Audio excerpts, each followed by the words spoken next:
Good morning, my third grade writers. I hope you're all doing well. So today we're going to continue our writing lesson for Unit 3, Module A. We're doing Lesson 2. So you're going to be continue reading Knots on a Counting Rope in reading, and then we're going to be writing about this story.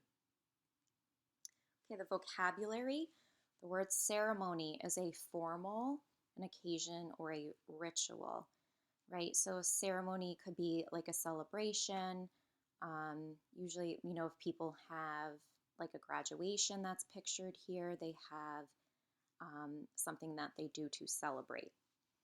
Okay, so to sweep here, right? So this is a different meaning than, if your mom or dad says you have to sweep the floor with a broom. So this is to extend, right? So if you were to sweep your arms up, you would put them up over your head. So just a different meaning than when you have to do a chore.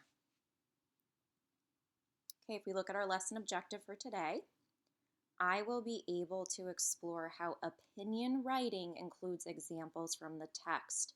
So we really have to be text detectives today, going back to the story and finding those examples. Okay, opinion writing. So we're going to write about reading. Opinion writing can have several purposes and be written on almost any topic. Remember that an opinion is a belief, judgment, or point of view that is accepted as valid based on the strengths of the reasons and evidence provided. In other words, it's something that you think or feel. It cannot definitely be proven true. It's a way of thinking about something. So I'm going to talk about the different types of opinion writing. So first, you might try to persuade people to do something, such as recycle or help clean up a community park. Or you might try to persuade people to stop doing something, such as building a mall in a nearby forested area. Another example of a different type of opinion writing would be to express a point of view about a topic, such as whether there should be year-round school. I'm sure you would all love that. Or you could express an opinion about a book or a movie. So you would be writing about whether or not you liked it and your reasons why. Okay, so let's look at a student model. I'm going to read this out loud. Knots on a Counting Rope is one of my favorite books. It tells a wonderful story. It is about a boy who was born blind, but it also shows a wonderful, loving relationship between the boy and his grandfather. The grandfather always responds patiently to the boy's questions, even though he has heard them all many times before. So if we go back to this first paragraph, right, the writer begins by stating an opinion. Note that the writer tells something more than just, I liked this book. Okay, they give a reason. Next, the writer supports the opinion with reasons from the text that explain why he or she thinks the story is wonderful.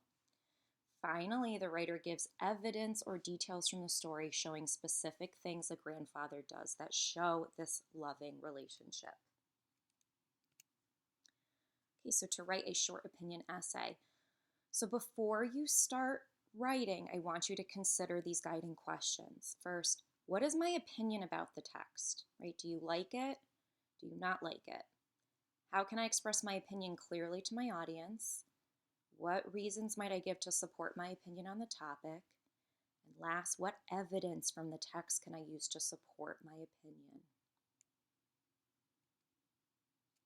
So here I'm going to show you a model about forming an opinion about a text. So as I read about the grandfather and the boy's relationship, I was impressed by the many messages in the story told in such a simple way. For example, the grandfather wants the boy to understand that life will be difficult at times. The grandfather also wants the boy to understand that he has the ability to do many things. I will write a clear statement to express my opinion about this. Now, it might also help and be useful to use a main idea graphic organizer to organize your opinions and reasons. So if I were to use this graphic organizer here, which we have used before in class, okay, so I would write my opinion in my main idea box. Okay, and then in my key detail boxes, I would include reasons for my opinion and then list those specific examples from the text that support my opinion. Okay, so for independent writing practice, and this is, I did not include the page number here, but I will tell you, in your Reader's Writer's Journal, you need to go to page 210. Okay, again, that page is 210. So you're going to write about reading. So on a separate sheet of paper, or you could even write on a Google Doc and share it with me, or respond on Google Classroom. You're going to write a short opinion essay about Knots on a Counting Rope. State an opinion about the book.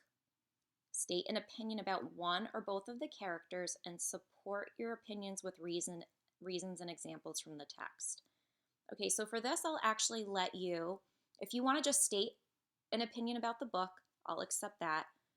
Or if you want to state an opinion about one or both characters, I will also accept that. Okay, if you want to go for both, go right ahead, that'd be great. But since we're doing distance learning, it might be a little bit hard for us to do both, but I want you to just try your best. Again, this is on page 210. Okay.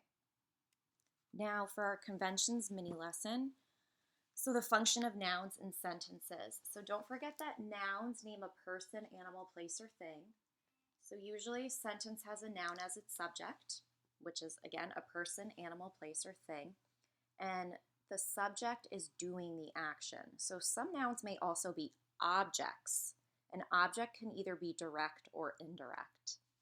Okay, so with this first example, greyhounds run quickly. In this sentence, the noun greyhounds functions as the subject of the sentence. Greyhounds are what the sentence is about.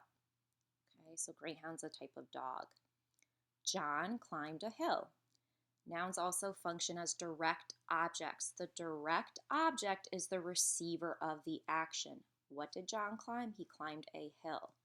The noun hill functions as the direct object of the sentence.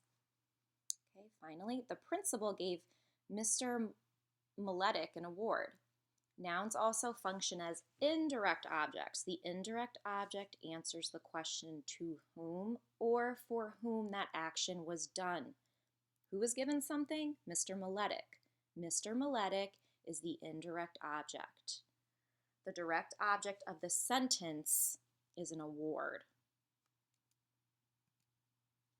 Okay, so on the conventions page, this will also be on page 210 of your Reader's Writer's Journal.